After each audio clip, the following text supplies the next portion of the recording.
walking the serpentine path, following the footsteps of the ancestors, walking the serpentine path, making our way back home. Hey ya, hey, hey ya, ho, hey ya, hey ya, hey ya, ho,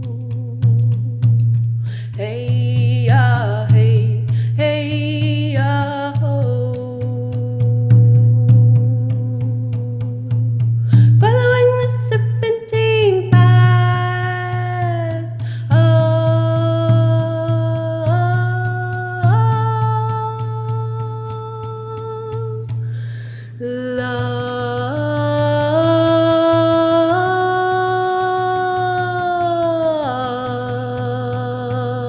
life. Hello, everyone, and welcome to the Serpentine Path podcast. My name is Claire Waudia Seed, and I'm a plant walker, song keeper, word weaver, artesana, visual and performance artist, womb wisdom keeper, and your guide on this serpentine path of life. Together, we'll dive deep into all things related to plant medicine, ancestral reconnection, intergenerational healing, womb sovereignty and bodily autonomy, rites of passage and initiation, time travel, shape-shifting, dimension hopping, the reclamation of our collective earth-based practices, and the ongoing, never-ending cycle of birth, death, and rebirth. Welcome to the serpentine path where the ancestors have called us back to. Let's start at the end and find our way back home together.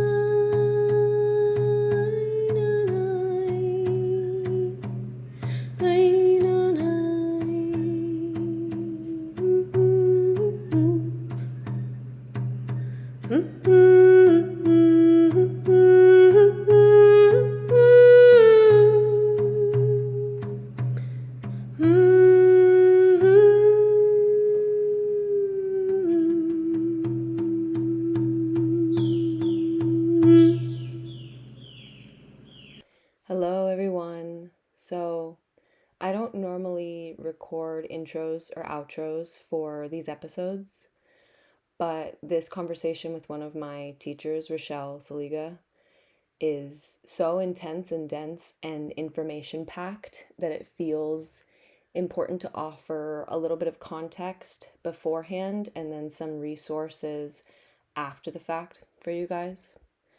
So, for those of you who might not be familiar at all with me or my path and Rachelle and her path, we have walked similar but very different walks in this life, in that Rachelle is also an American woman of predominantly European descent who was spiritually adopted into a ceremonial way of life and spent a lot of time accompanying Indigenous elders both in and out of ceremony, which has been my path over the past 4 years as well.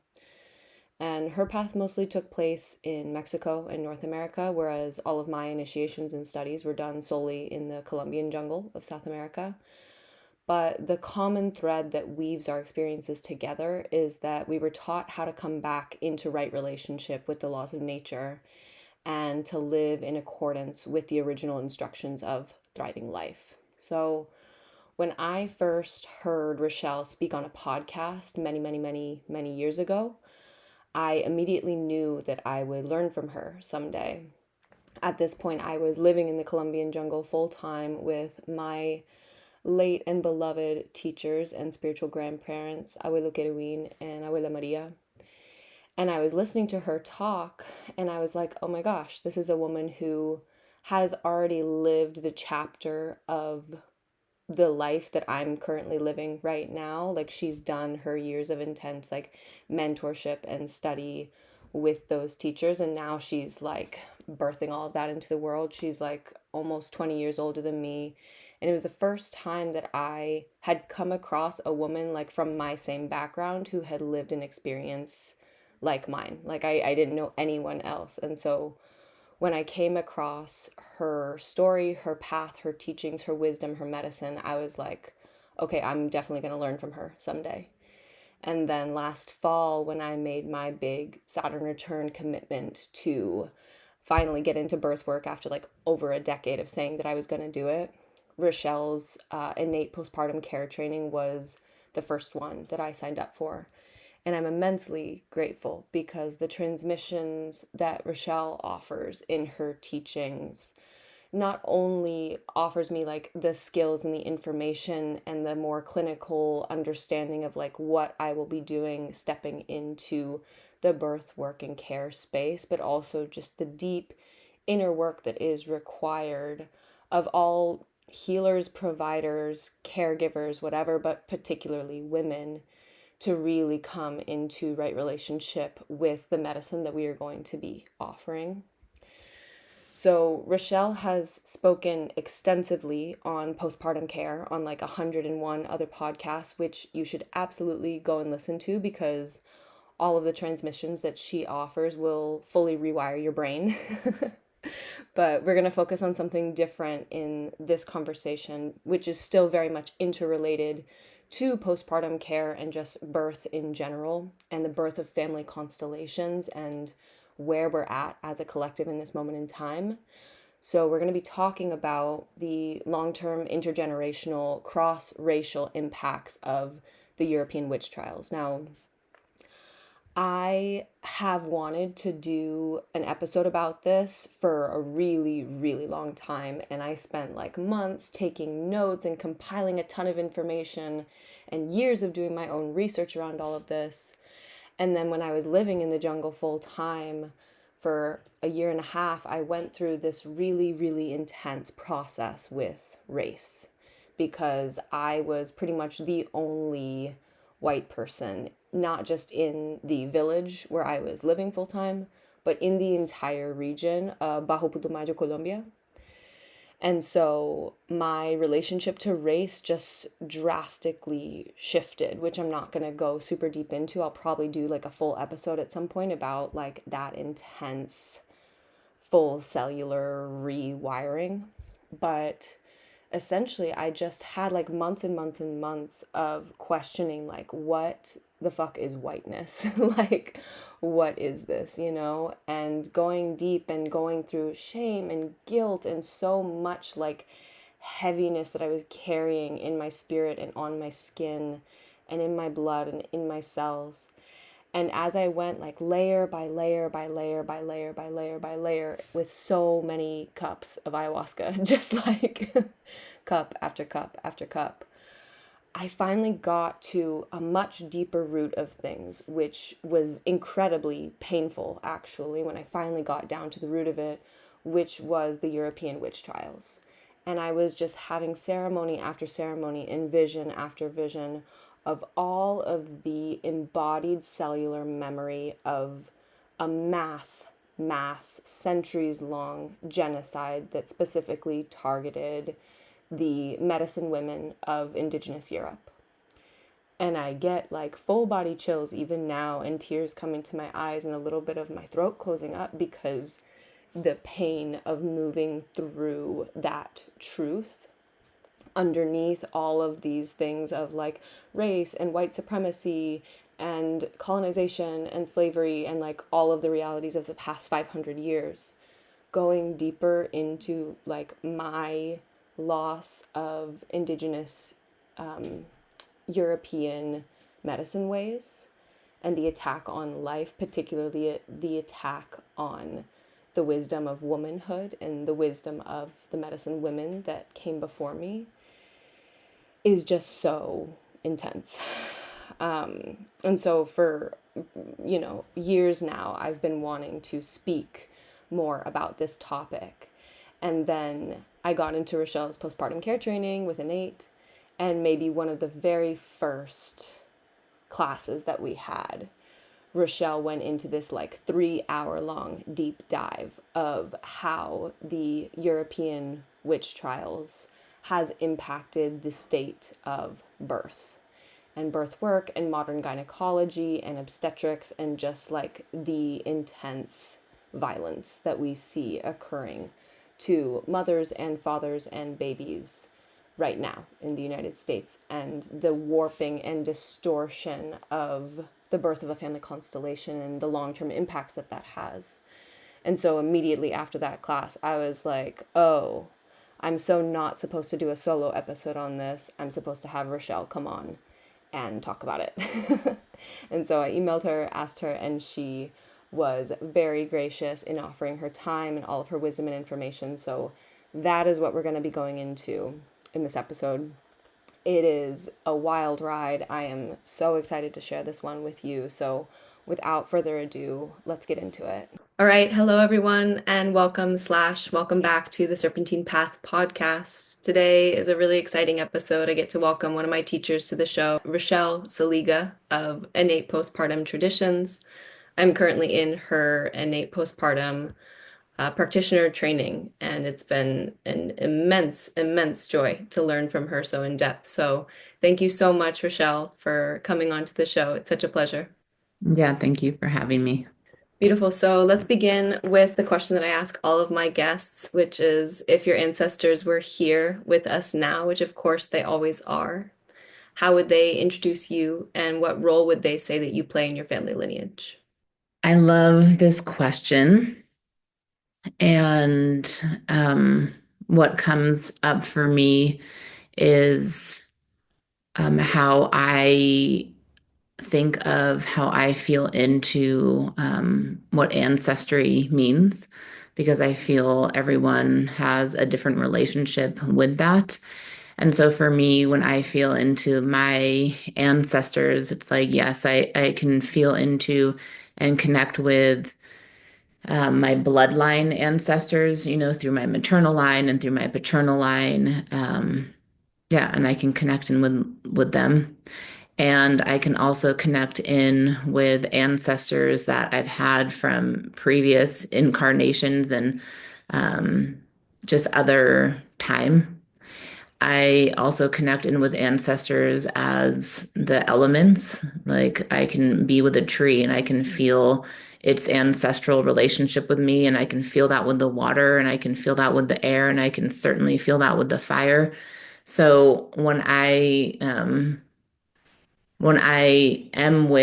be with my ancestors in that way, um, how I feel that they would introduce me in a simple way that is really also intense to speak out loud.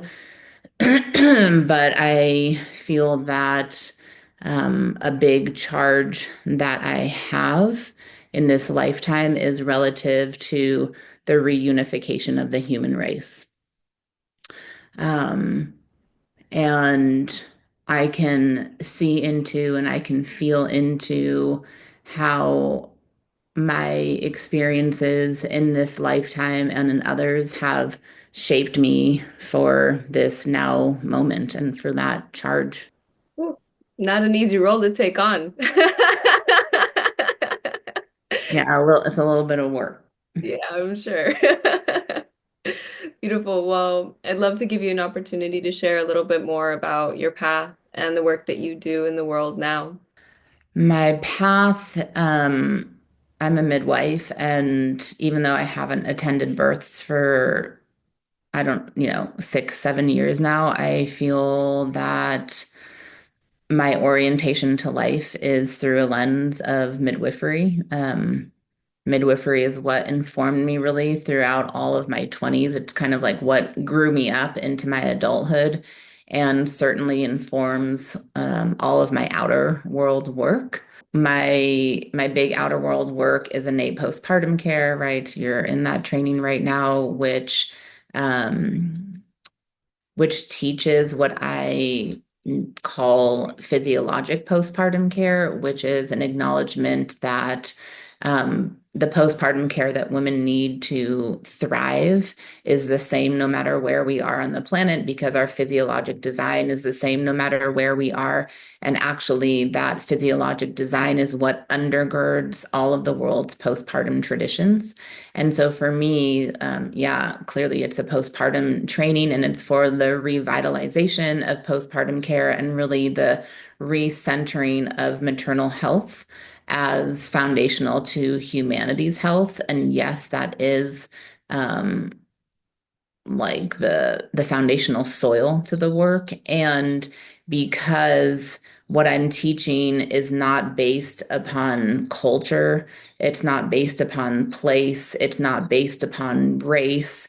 What I'm teaching um, is part of this piece of the reunification of the human race, because when we understand that which we have shared, right, across human lines, no matter where we are, it begins to bridge this gap. It begins to bridge these lies and the distortions that we've been fed of our profound differences, and helps us to come back together in, for me, what's a unifying tradition, right, which is our physiologic design. So that's that class, that's that work. I teach a similar but different class about physiologic baby care, which again is the same. It's like, what is the unifying tradition that we hold as human beings, right? A unifying tradition that supports thriving life, and it goes beyond cultural tradition. It goes beyond traditions that are of specific time, because it's it simply meets the design of what's required for life to thrive. So that's a big motivation behind my work.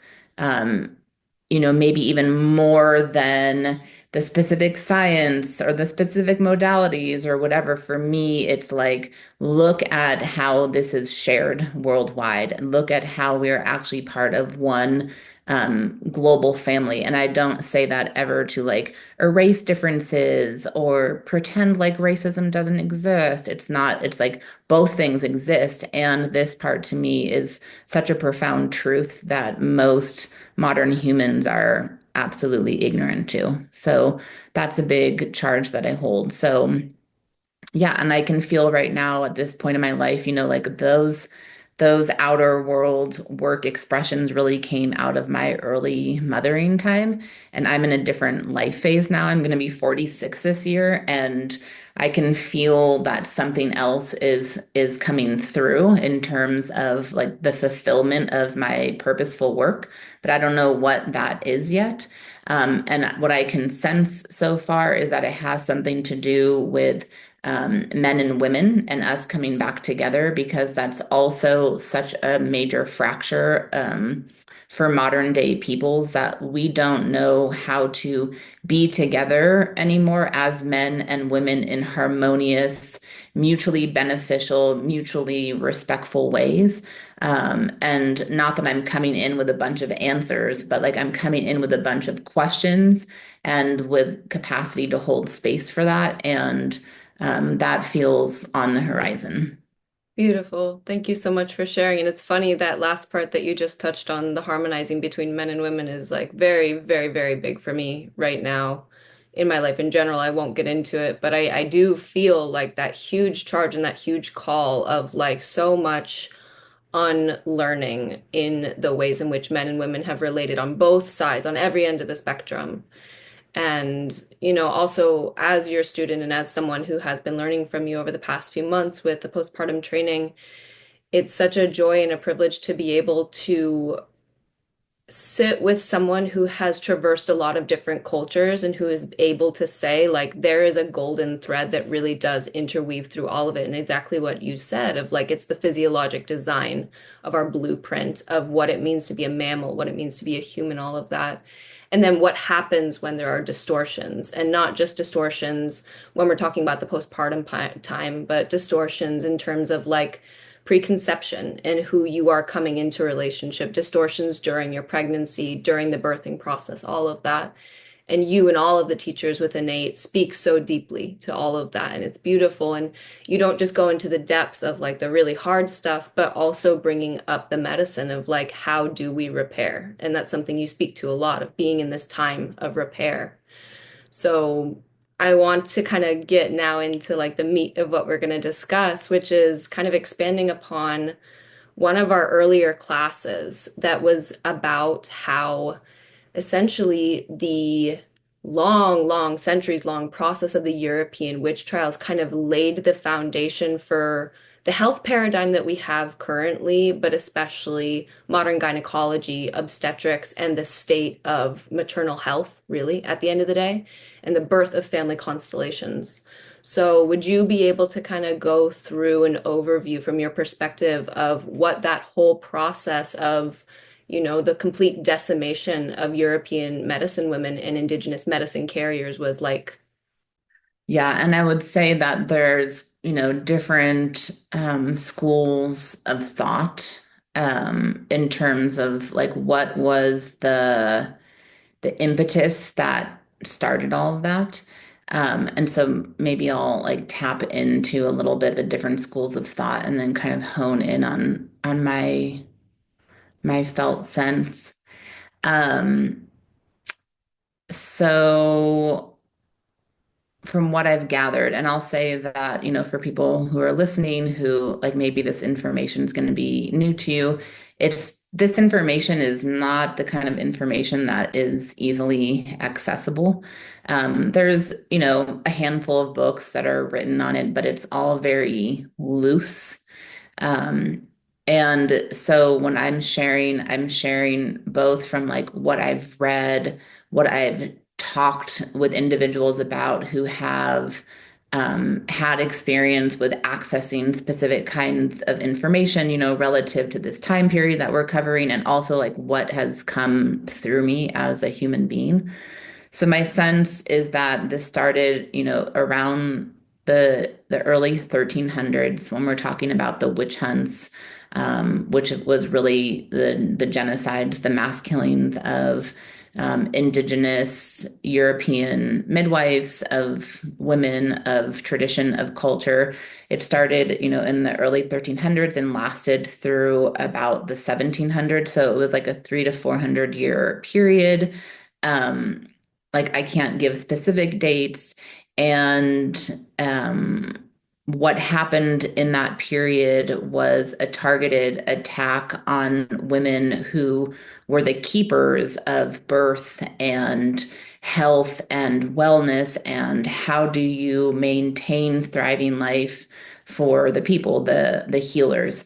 And, there's different estimates in terms of how many women were murdered in this time. And what I can share is what I have heard. And where have I heard this from? Again, it's like a collection of my life gatherings, right? I've heard up to 9 million women were killed during this, 400-year period of genocides. And I've also heard accounts that there were from women, European women, right, with some threads of this lived memory remaining within their family systems, that there were entire villages throughout Europe where there was no women left, right? And how did the people continue to live? Because the small girls were not murdered, so they grew up, right, to be women within that village. But there were villages throughout Europe that there was no adult women left within those villages. And when you get into, well, what started this and why did this start and how did this start? At that time in Europe, it was like a complete fusion of the church and the state. There were feudal lords, right? There wasn't separation between church and state. And then you have to understand that like Roman colonization in indigenous Europe really began in the years before Christ. Okay, so Roman colonization had really already happened in the years before Christ, ending, I think, in around like 400 AD. Okay, so when we're looking at indigenous European history, from where we are right now, we're talking about, over 2,000 years ago is when colonization of the indigenous people started in Europe. And then we're talking about this came in around the year 1300. So complete fusion of church and state. Um, some people say there had been a big famine, like really, like under food production in Europe in the time leading up to this. So there wasn't enough crops, there wasn't enough food to feed people throughout Europe. And some people say that that was the impetus because then it became, why are women not having more babies, like to reproduce, to kind of fuel our lands? Um, and then with that, like coming out of an ice age, I mean, there's a lot of like real environmental theories that are proposed, and I can feel partial truths in that. But I also feel like in a deeper truth, like if we look at like what was happening at that time, and then we really get into like what was the Roman Empire working to colonize, and how was it that like even though Yeshua's teachings were carried forward, his counterpart of Mary Magdalene were completely forgotten and left behind. To me, there's deeper undercurrents of, we're going to call it patriarchy. To me, it's just like all part of a larger death system that had infiltrated the earth long before this happened. And what I know, from elders that I've been with is that while this was happening in Europe, this was also happening, for example, in South America.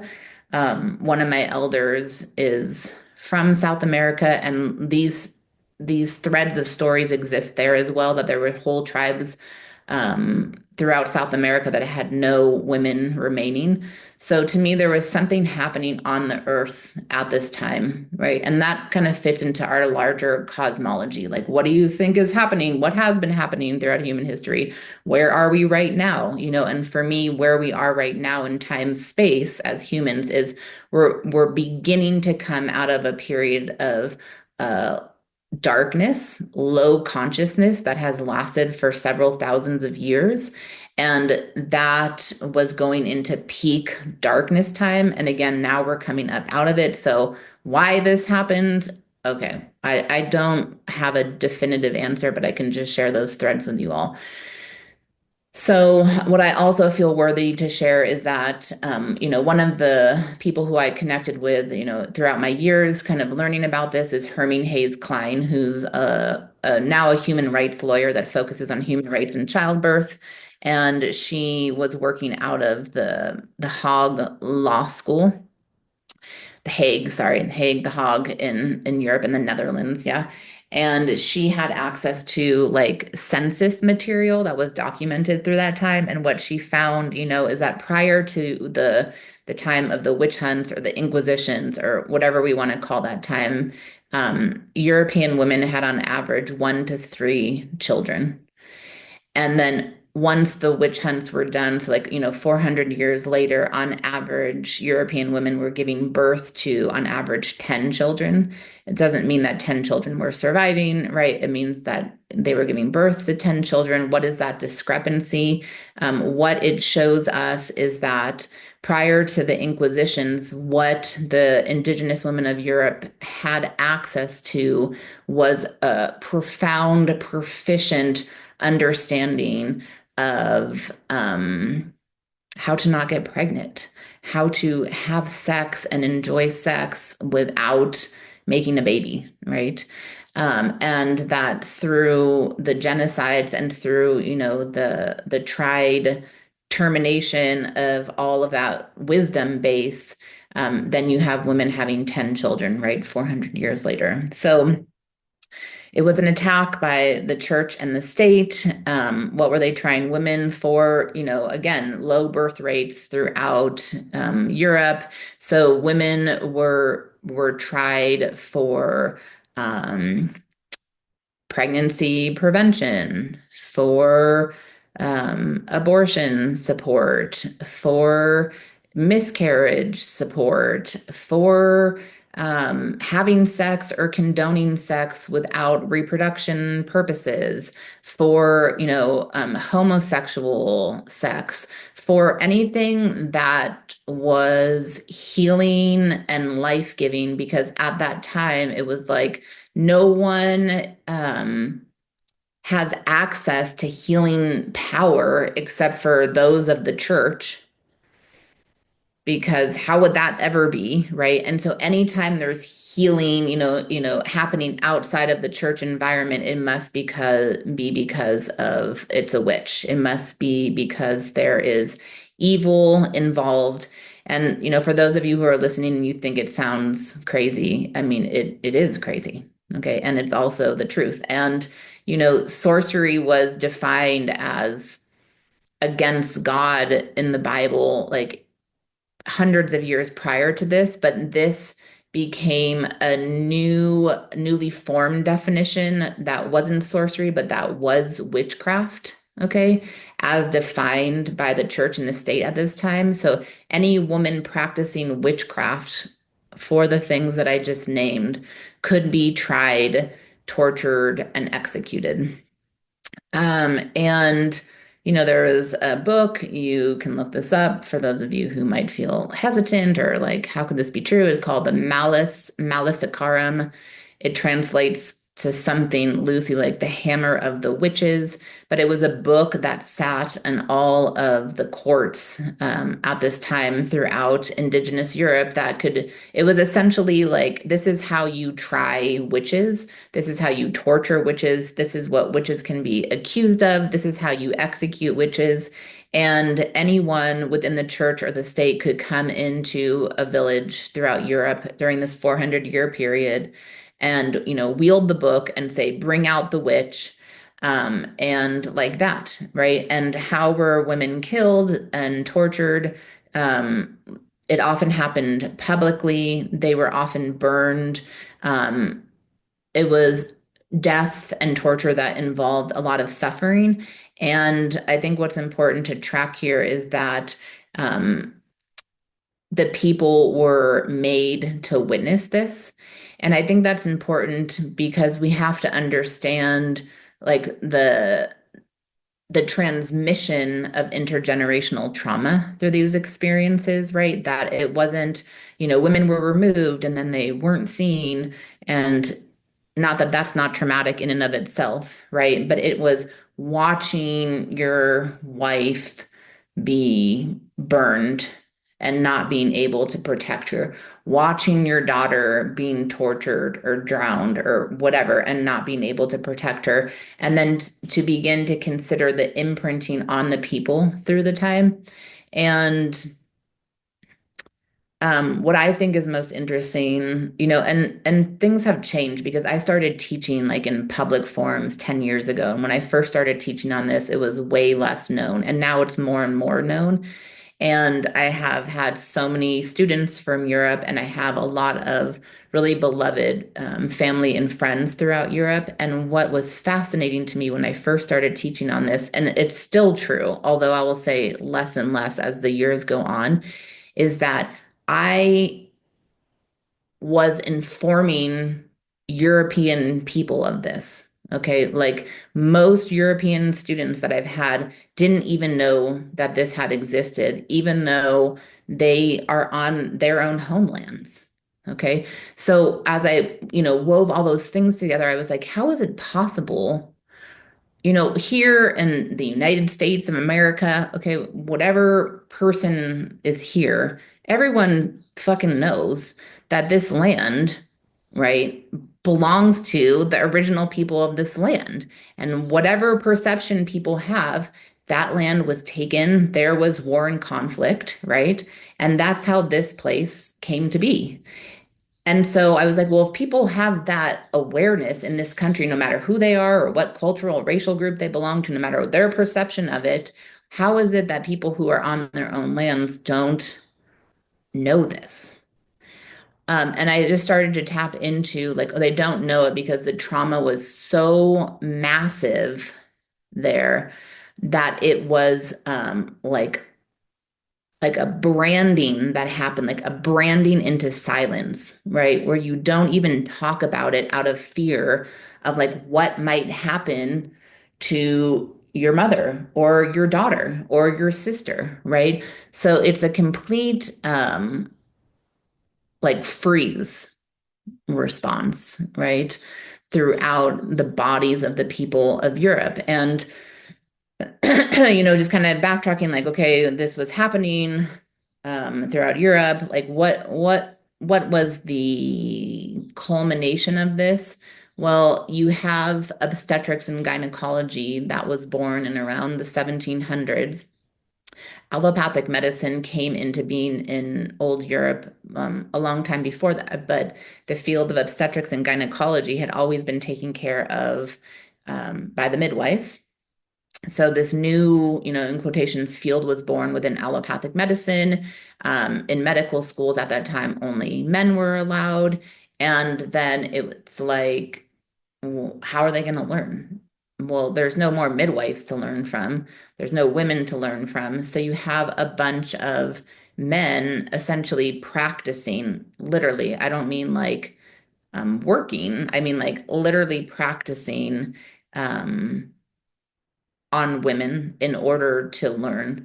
And that's really how obstetrics came into being. It was with men practicing on the bodies of women to learn obstetrics and gynecology, including on the bodies of dead women. Okay, which is why, for a time period after the witch hunts culminated, it was like the majority of women giving birth attended by doctors died because doctors were going from autopsies to live bodies and creating crazy bacterial uterine infections for women.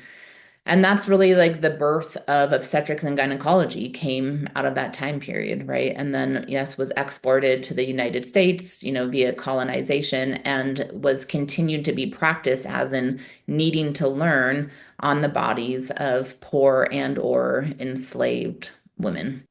Woof. It's like it's so much.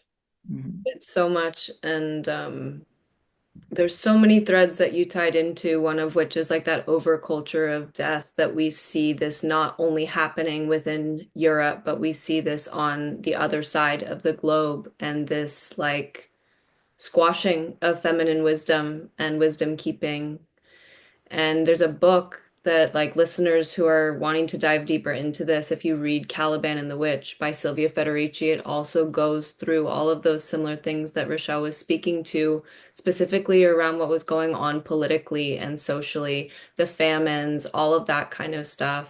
And something that was shocking to me was that like yes, there's the church and the state and all the stuff that's going on, but what I learned was that abortion itself was not illegal, was not made illegal until capitalism started really encroaching and they needed more of a workforce.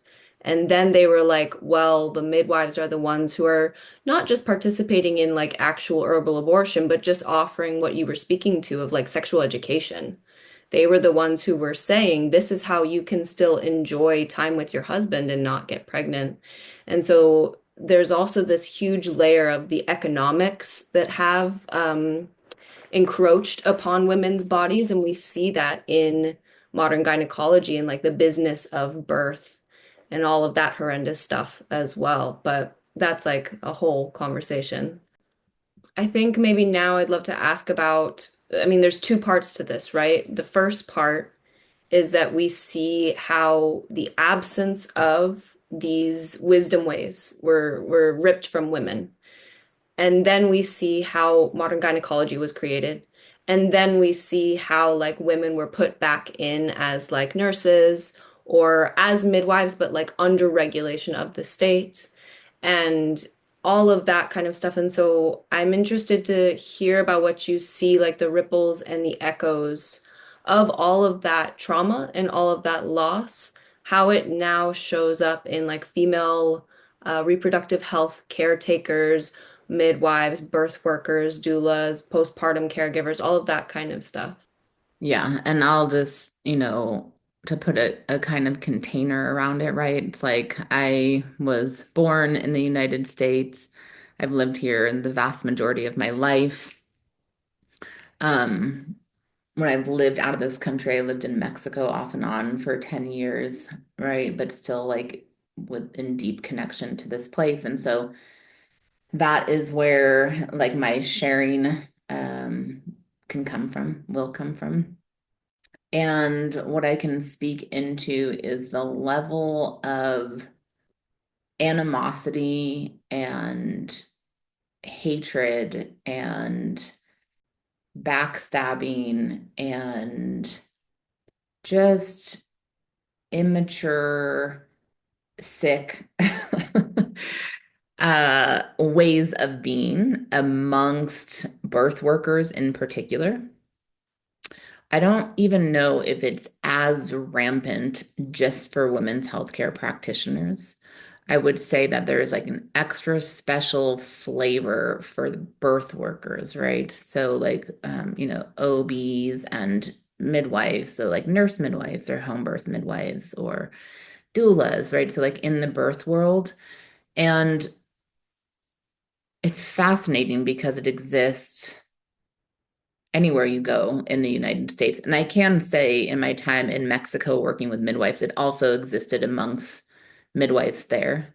Because I thought, well, maybe this is just an American thing. And it wasn't. It was for sure alive and well there. But to me, it's like, okay, that's still continental kind of North America. And a lot of it in the United States specifically, right? Less in my experience of how I tracked it in Mexico, but in the United States, a lot of it is across racial lines. So it's like a lot of things get really racialized, right? Like who owns what? Who is allowed to offer certain care? Who is not allowed? Who is appropriating what? It's like all of these things. And throughout my years and my like experience with it all, like, directly and then indirectly, what has felt most true is like, oh, like in trying to understand what in the hell is going on is like, oh, this is actually internalized oppression, right? Because you oppress a people for a long enough amount of time. And then you don't even actually need external forces anymore to oppress those people because they've been so conditioned through their oppression that now they oppress themselves and then they oppress others. So that's what I really track to be going on within the birth world, within the world of midwifery, is massive amounts of internalized oppression um, that women act out on each other, right? So it's like, and this happens absolutely outside of the birth world too, right? But it's always like instead of focusing on like what's actually creating the problem, right? So that we could act as one body moving in the same direction to create change. There's so much fighting against each other that nothing actually changes because there's a destruction within as opposed to like a loving destruction, as in this outer world that's toxic, the aspects that need to get destroyed in order to get composted and to become life-giving. There's no energy to put into that because it's all fighting against each other. So, like that. Yeah, thank you. And it's something that you and your training really illuminate often, of just kind of like how are you interrogating and investigating your own actions and how you're showing up in this space, especially of like ways in which you think you might know better for another woman, how you are approaching her in a really, really tender time of postpartum. But this also applies to all of birth work. What ways are you not showing up cleanly and in integrity with your own energy and your space of authority? Like, how do you hold responsibility? How do you hold that with true reverence and like genuine compassion? And it is a deep, deep shadow side that I've been looking at for years now in myself. And it's something that I'm grateful that I didn't get into birth work when I was younger because it just would have been a shit show. Like it would have been crazy. I'm only at the point now where I'm really able, I think after years and years and years of being in ceremony with like legitimate elders, realizing, wow, like the weight that you have to hold to walk responsibly with this is immense. And we've lost those rites of passages. We've lost those true initiations, not just, okay, learn the anatomy and the physiology and the textbook, but like actually go through the deep spiritual maturation process to be able to show up in integrity and in love and with boundaries and not to participate in what you're speaking to, which is a huge theme among women in general. But like when we're dealing with the birth of a family constellation, the damage that can be caused is like, it's immense, truly. I'm glad you took it to a totally different angle than how I took it to, but I'm glad you took it to there because that's clearly so important to name too. And I feel like what you're, speaking into, right, is and what I feel actually that like for those of us who are adults right now, for like the entirety of our our lifetime, one of the biggest works is around personal authority, right? And sovereignty. And I don't, maybe yeah, we evolve and then I don't think there's a cap on that, right? It's like because one of the biggest programs we've all received through, we're going to call it colonization or this death system or whatever name we want to give it is to refer like our internal knowing to someone else who's going to know more than us, right? A practitioner or the priest, your elder, whatever, right? Because we've been conditioned on such a deep level to not trust ourselves and not trust what comes through us. And I'm not talking because, what can happen in that is that someone can become very arrogant, right? So I'm not talking about like an arrogance as if like, anyone can ever know it all. I'm talking about actually like a deep humility that comes from a knowing that I know everything and I simultaneously know nothing. Okay. And it's like, how do you be in your authority without being an authority? Okay, so it's like these paradoxes, right, of being human. And what you're speaking into is that most modern healthcare workers, birth workers aren't even aware of those threads. They're not even aware of this conversation that we're having. And the internal power, the inner authority is being used over others, right? As opposed to um, kind of shining it, emanating it from self, right? To just exalt others and support others in their own remembering and their own resurrection of their own godlike self, right? Which is like what is meant to be happening. And yes, like all of that comes through these distortions, these twisted lines that have emerged through this period of time. And it's becomes an abuse, right? It's the birth workers are actually abusing those who are under their care. Yeah, which does not just happen in hospitals. It is something that happens like at home births, radical birth keepers, free birth witnesses, whatever you want to call it. It's rampant, 100%. Yeah. Okay, so the other side of this then that I want to get into is, how does all of this impact men? How does this impact the fathers who are in the room? How does this impact them, not just throughout like the birth and the postpartum period, but the entire process of like preconception, pregnancy, all of that stuff, like the birth of a father, how is that being distorted with all of this? You mean with this history? Yes, and with that, and also how I would say birth workers are showing up, how birth is currently um operating. Well, okay, so if we're going to say birth is operating off the legacy of genocides, okay. And then just to acknowledge that there's like respective cultural trauma and then there's collective trauma. And pretty clear, what I feel clear speaking into, right, is that there's an element of collective trauma, which is that all modern humans at this time on the planet, if okay, most, if not all, have come out of times of genocide. Okay. There is not a race or a culture of people that has been exempt from the genocides that have burned throughout this earth over the past several thousand years. Okay. So what we're saying is that what is the impact on the men coming out of a shared legacy of genocides?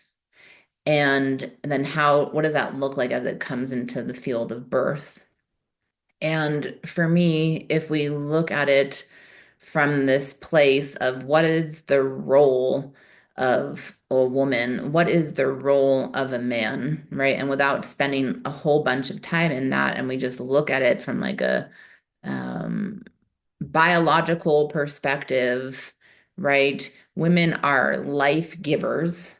We are life nurturers.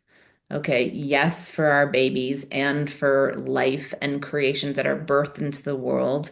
And men are the protectors of that creation, of those creations, of that divinity, right? And so, what is the impact on men collectively when their women are being killed or raped or tortured or abused, which are wartime tactics, and they can't do anything to prevent that? These are just questions that I've asked myself over the years to understand what it is that I'm experiencing and what it is that I'm tracking. And to me, what I get as answers is that the impact on that is shut down, right? Because it's debilitating. It's shameful. It's not being able to fulfill your purpose of being alive in the first place. So, how does that show up for our men? It shows up as men who are weakened, and I don't just mean physically weakened, although that too, but weakened in emotions, in spirit, in capacity because of hundreds and thousands of years of trauma, right? And so then you kind of take the confluence of all of that, mix it into the birth field, right? And then for how long, birth has been a traumatic experience for humans, we could say, 300 years, right? What's been happening at birth, right? And then bring it up to the present time. And what's culminating in most of our birth experiences at this time is specifically birth trauma that most people are unaware of. And then we're bringing that into the present time. So, what does that look like for men? Okay, well, in the United States, most men are circumcised here. What does that mean? You're cutting off a large part of a baby's penis, oftentimes without any pain medicine, when they're a few days old. And that's one of their first imprints of life. So, what's the association for a man in a hospital setting, right? Um, it's torture in your genitals. Okay. What was that little boy's experience being born? Being separated from the mom, right? Because that's just the policy in so many hospitals, right? Separation of mother and baby. So it's like the imprint is you're separated at birth. You have part of your penis that is highly innervated cut off right? So it's pain, it's separation, and like that. And then you're coming into the context, right, with your woman and your newly formed family, and maybe you're having home birth or maybe you're having hospital birth, but that's the imprint that you're bringing with you that is going to affect you until you bring it into conscious awareness, right? And that's affecting everyone. I mean, it's like, why is the midwife anxious? Why is the doctor abusive? Why is the mom shut down? These are all of our imprints that we're bringing together that have to do with the trauma that a lot of us experience coming into this world that we're actually just acting out again. But in for men in particular, I would say that that there's a long line of feeling helpless and hopeless.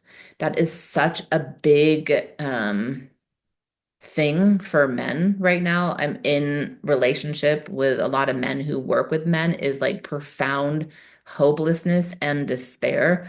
Where is that coming from, right?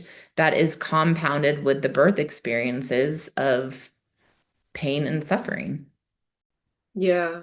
Yeah, something that I think about often because I think you were the first person that I learned about birth imprints from during your physiologic baby course. And I got really, really deep into it. And one of them was circumcision because that's so big in the United States. And I was thinking to myself, like, we wonder why sexual abuse and sexual assault and male sexual violence is so rampant in our culture. But then we have literal, day-old babies being, I would consider like sexually abused, sexually violated. One of their very, very first imprints, memories that is being coded into their body is that my sexual reproductive organs are a tool for violence, Mhm. truly, at the end of the day. And so that's like the first imprint that they have about their bodies, about their sexuality, about how they show up in the world as a man. And then they show up to the hospital. That's obviously going to be activated because, as you said, they have this imprint in their body that is being held. And then they're also oftentimes witnessing their wife, the mother of their child, experiencing obstetric rape, and they're being told that they're not allowed to protect their woman. Right. So again, it's like they can't do anything and there's a hopelessness, right? And a resignation. Yeah. And you have that being the birth of a family constellation. A mother who, through her birthing process, which is the culmination of a sexual experience, being raped, obstetrically raped, oftentimes, not always, but very often, and a father who can't do anything about it. And then that's how you set up this new family. That's how you set up the birth of this child. And that's, I would say, in the United States, like 99% of the family constellations that we see right now. Okay, so I guess to kind of tie everything up in this like last portion, something that you speak to often, especially in a really beautiful long essay that you wrote. I think it was like last September, last October that you shared about all of this kind of stuff, is the creation of whiteness and how that has impacted the world at large, obviously, but also the way in which descendants of Europe have really, how to say, like fully lost connection with any understanding of like, I did once come from people who lived in right relationship with the land and the waters, who held their own indigenous lifeways, their own medicine traditions, their own songs, their own prayers, their own deep spiritual reverence, right? And so I'd love to kind of, yeah, close things out by asking you, how does all of this play into the creation of whiteness, what we would consider whiteness in white people? I'm saying that in air quotes. And then on the other side of it, from your perspective, what what steps, what tools, what spaces are available for repair for people of European descent to be able to come back to that deep inner knowing that I did once come from the land and that I belong to the land and that I can re-belong to it once more and I can unlearn all of these lies of whiteness. I feel that it's important, again, right, to orient to our respective cosmologies, which is to say, like our respective ways of just understanding life and what is happening. And so I can just share from my understanding, my own cosmology, right? And um, what I know to be true is that there is a systemic global attack on life that is happening and that has been happening for thousands of years. Why? Where did it start? All of that. Some of those questions I have answers to, and some of them I don't. But these things I know to be true, that life is under attack. And the very systems that we live under, whether we're going to talk about education or we're going to talk about the medical system or we're going to talk about governmental policy or any facet of modern day living, anywhere that people live on the globe, are not policies, laws, rules, regulations that are life-giving. Okay, they're life extracting, they're life denigrating. Okay. Um, so it's through that lens and that understanding that I understand race and the creation of race, because race doesn't biologically even exist. Race is, in the way that we think about it as modern day people, right, is actually just how much melanin do I have in my body versus someone else. But racism and race simultaneously exists so much because it's been made to exist through our belief systems and investment in it, that people die daily because of racism. Okay. So, you know, we have to look at it through both of those sides, right? Why would race be created? And racism, as I understand it, and can talk about it, is it's a system of white supremacy, right? It's a system where, the whiter you are, it's like the more superior you are, the darker you are, the more inferior. That's what racism is based upon. Um, what does that serve? Well, that does serve the colonization process, right? And a way to maintain control over people. But what does that ultimately serve in the large scale, in terms of like a system of control that was created? It serves to separate and divide the people. What does that serve? Then we're all just bickering and fighting and killing each other, as opposed to using our life energy to look at what the fuck is actually going on and directing our forces there to regain um, dominion over the creative potentials of ourselves and of this planet. So that's ultimately what racism is serving to do. Um, I am in like a light skin body. I don't use the word white a lot because, I know that word was fabricated by the United States government after Bacon's rebellion, right, in the Southeast. And it was a way to prevent unification, right? It's like, oh, well, if you define yourself as white, and you let go of your indigenous European ancestry, then I think at the time the policy was like, we're going to give you 40 acres and something else, right? And then you define yourself as white, you assimilate into like what is being called American culture.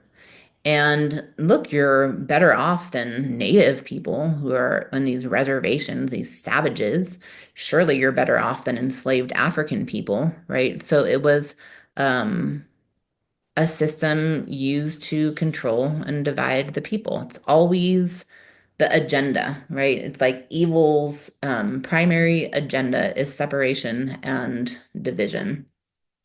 So, we bring that into modern day context. And again, we can't like speak about everyone, but let's speak about the general threads of things. Like what I track happening for a lot of white people in quotation marks, white people is, and again, this is like within a certain context, I know, because it's all different things going on all over just the United States alone. But let's say amongst the woke, okay, part of the population in this country, it's like so much guilt for being white, so much shame for being white, for what, your ancestors have done.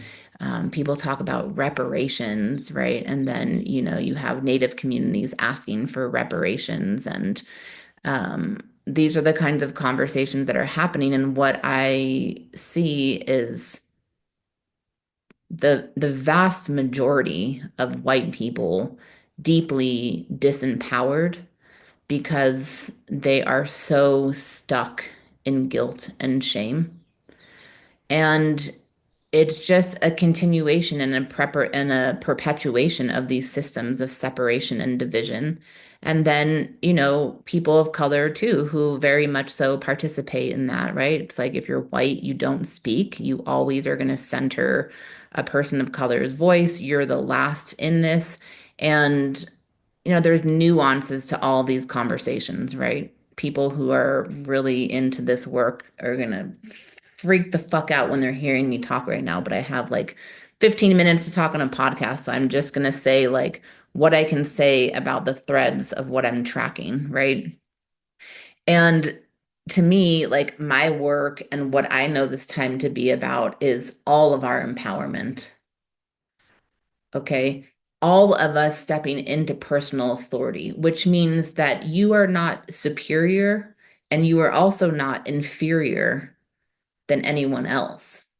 And what a lot of white people are doing through this time because of the guilt and shame is posturing themselves in inferior positions to try to small themselves because of that guilt. And that's not in service to anyone.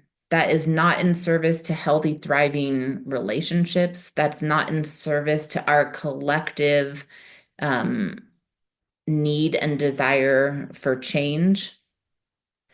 So, in this question of like, what can we do, right? Like in the past, and I did participate in these things when they first kind of started coming out to the collective, like dismantling white supremacy workshops, like 25 years ago, I think these things were really awesome because the ones I participated in, at least at that time, like when I was 19 or 20, they were so real and innocent, and deep and not being held within containers of judgment and more shame and more guilt. It was just really profound, the kind of things that came out of these living workshops that I was participating in 25 years ago. But now, when we start getting into the conversations about racism and whiteness and dismantling racism, it's so infused with, for me, what feels like a profound toxicity that's still based upon hierarchical forms. And there's very few people that I could point other people to, like, oh yeah, go learn from this person or go study with this or no, like what I feel right now is like it's very much so an internal job. And a big pivotal point for me, my adopted dad, his name was Canucus Durant Littlefish, and he passed in 2012, but he was a roadman of the Native American Church. And yeah, my adopted father through spiritual adoption, and a godfather in the way that people would love to have a godfather or a real father for that matter. And I went into a lot of Native American ceremonies with him and I saw a lot of stupid shit. Like white people crying their eyeballs out and like crawling on the ground and like apologizing to Native people and asking for forgiveness. And it always just felt so off to me. And one time we were having a conversation about it, and he was like, you can apologize once, okay?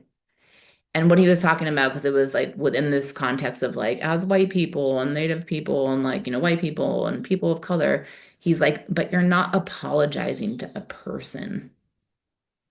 Okay. You're apologizing to God and you're apologizing on behalf of your ancestors one time, and then you move on, right? And and he was really just like beautifully poetic how he spoke and communicated things. And he told me, Rochelle, when you're going in search for the truth, you actually need to go beyond the truth to the source of the truth. And you need to actually go beyond that to the integrity of the source of the truth. And it's like sounds like a riddle because you're like, what does that actually mean, right? But then you sit with it and it's like what it actually means is like, there's a universal law that's like whatever you seek, you shall find, right? So you're going to go digging around and let's say you find that your ancestors were responsible for genocide of, whatever peoples. Okay, and then what? What is that going to serve you? So it's like you go beyond the truth to the source of the truth, to the integrity of the source, which means what is it that you need to understand from understanding that truth that's actually going to be life-giving, right? And not just going to perpetuate some paralysis. And so for me, when I sat with all of that and I had a ceremony, at the time I was with an elder and we had a sweat lodge, and that was how I offered up like my um one time apology to God on behalf of my ancestors. And I felt completely liberated through that ceremony of guilt, of like white guilt, which I had very much so carried up into that point in time. And again, I'm 46, so at that time I was probably like 24, 25, and things are a lot different now than they were then, but I did not know any other white people at that time that I could be in this kind of conversation with. It was like too fucking weird. It was like too far off people's radars, you know? And then after that ceremony was like, I just saw everything so differently. My orientation to life, like I could not be within these political activist communities that I had been part of prior to that time because I was like, this is bullshit. Like, we're not even coming together. We're trying to address these system-wide things, and we can't even on a micro level human together, right? So to me, in terms of like what can we do moving forward is sit down next to a tree or next to a river and it doesn't even matter. It's like maybe your ancestors didn't even actually do anything, but the truth is everyone's ancestors have done something, right? Like to me, at this point in time, all of our peoples have been oppressors and all of our people have been oppressed. So it doesn't even matter. Just sit down and fucking apologize one time with sincerity for whatever could have been done that was against our human contracts with life and apologize for it in a good way and see what clears up, right? And then it's like an internal process and just get really curious about the ways that we have been educated or miseducated. That to me is like being really practical. You're in a white body. How do you feel when you cross the street and you cross paths with a black body? What comes up for you in your thoughts? What comes up for you in a bodily response, right? You get onto an elevator, you're in a white body and you're with brown bodies. What comes up for you, right? And you just start self-tracking, right? And it's not to do it to be like, oh, I'm so fucked up when you start to become aware of your bodily responses, but that's how we've all been educated. We have been educated to fear each other. We've been educated to demonize those who don't look like us, right? And the education is different if you're in a white body versus a brown body, right? And I'm not even saying that all the education is wrong. Like there's some that's like for real survival, necessary, purposeful stuff, but we need to become aware of it. But we for sure can't create systemic change if we don't even know what's going on within our own selves, right? Because it's not thoughts, it's been somaticized, right? Like racism is not like something out there. It's like, how have we internalized, somaticized um, this 500-year-old uh, twisted thing, right? And it's also not helping anybody, including yourself, if you're in a white skin body, to be paralyzed in guilt and shame. No one. It does nothing except for immobilize you. So to me, it's like whatever you need to do to get out of that. You need to read a book, you need to go to a workshop, you need to pray, whatever, but just get out of that, right? That is that is so dysfunctional, but that to me is also, it's very much so like part of the program. It's like an extension of racism. How do we It's always like, how do we control people? So this is like, how do you control white people, right? Make them feel really bad about themselves, right? And it's frankly, it's like how and why a lot of white people got vaccinated during the time of COVID, right? Because you're a bad white person if you don't vaccinate yourself to protect yourself, to protect communities of color, right, who that are more vulnerable than you. I mean, it's all fit into this agenda that is based upon disempowerment, destruction of life, and separation and division, right? So anything we can do to like wake up and come into our own power and trust ourselves, that's the way forward. Yeah. Thank you so much there. And I had a very similar experience of living in the jungle for as long as I did. I've been learning with my teachers there for like 4 years, but lived there full time for a year and a half, where I was the only white girl in the whole region, not just that village, but like the entire region. And the process with race was so intense, and learning with an elder who just like truly welcomed anyone into his home. And honestly, by the end of his life, was open-hearted with everyone, but like deeply, deeply open-hearted with the gringos who came in, including myself and including a few others. And I always wondered, I was like, how is it possible that like I'm here midwifing my elder through his death as this random white woman? And it was the most beautiful experience to just realize, like, because it doesn't fucking matter. It does, and it just doesn't at the end of the day. Like, this man loved me as a daughter because he saw so much deeper than what I was conditioned to see in myself. And the process of like deep, deep self-love that I had to just, I remember being in ceremony and looking at my skin and just crying and being like, oh my God, I hate my white skin. Oh my God, I hate this. And nights of just crying and moving through it. And in the morning, going to my teacher and him just being like, how'd it go last night? And laughing at me because I was puking.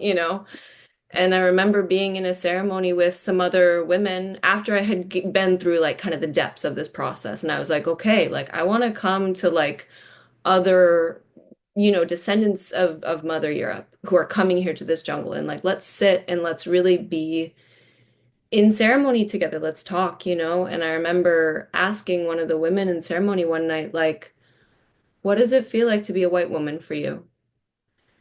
And she was so beautifully honest. She was like, the shame, it is just suffocating. And I just talked through it with her, and we sang some songs together, and then she got up and she puked her guts out. And we talked about it the next morning. And it's something that kind of what you're speaking to, like there's the deep internal work first, but then it's also slowly and gently coming to other, quote unquote, white-skinned people and saying, like, let's find some compassion for ourselves, okay? Like, let's leave this behind, this guilt and this shame, because as you said, it serves like literally nothing and no one, and it's actually a tool that keeps us infighting. It keeps us from being able to actually reunify as brothers, as sisters, doing this deep work that has to happen. Like, it will or it won't, or it will or it won't, whatever. But at the end of the day, if what we really want is like peace and unity, like it really does start with speaking to other people who are carrying that same shame.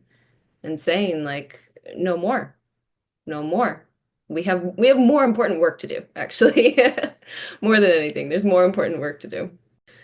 Yeah, okay. Beautiful. Thank you so much, Rochelle. Do you want to share just how people can find you and connect with you and learn from you and all that good stuff? Yeah, and I just feel called to say like one last thing that what you just shared, just, like made me land in. And it's that if we want to say like the most ultimate way that we've all been colonized, right? Because we talked about like the reference to like constantly looking outside of ourselves for authority as opposed to sourcing from within.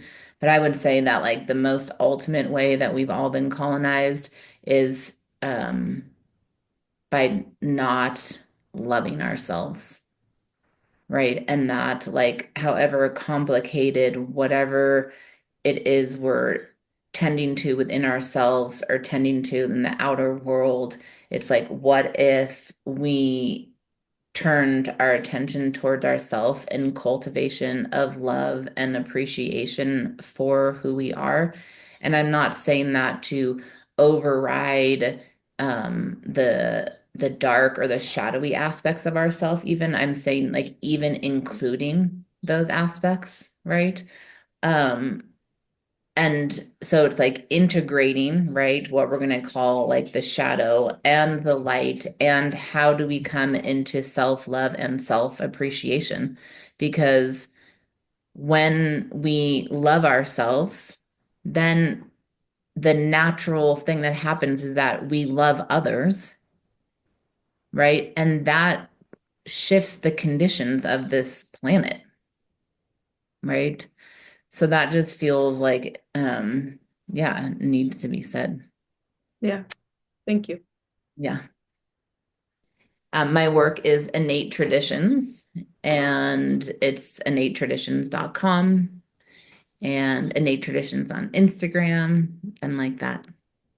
Beautiful. Thank you so much, Rochelle. This was a really, really beautiful and intense and like very immense conversation. So thank you for offering so much wisdom and your time and your heart with all that you do. Thank you. Yeah, thank you for having me. All right, guys. So, as promised in this outro, I'm going to provide some resources that I think can help accompany all of the information and offerings that were shared in this episode with Rochelle. So, if you can think back to the beginning of the episode, Rochelle was talking about how obviously her big charge has been around postpartum care for the past, I guess, decade now. That's been like her big body of work. And she's continuing to do that, but she's also transitioning into a new phase of bringing men and women into conversation together and into spaces together, which is deeply alive in my own life currently, especially if you've listened to some of the past few episodes of the podcast. That has been like a big ethos of a lot of the episodes. So, Rochelle and I recorded this episode before she announced this new offering that she has. That the dates are not set yet, but the wait list is available for people who are interested in that kind of coming back into right relationship between men and women.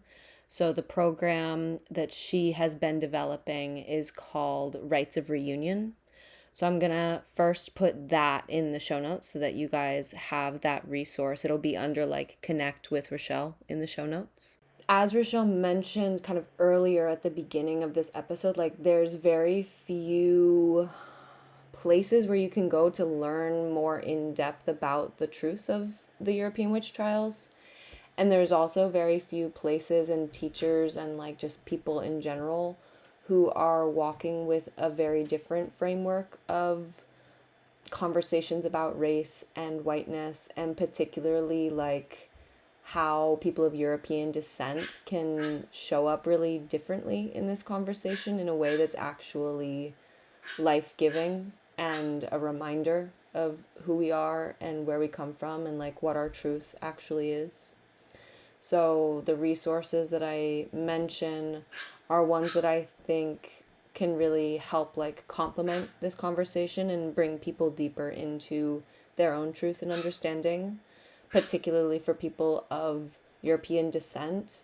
But I think that it's useful information for anybody who's committed to unlearning all of these lies around race and whiteness and white supremacy and just like this overculture that keeps all of us trapped in a cycle where we can't actually show up truly in relationship with love, with compassion, with understanding, with empathy, and with a shared collective goal of reunification.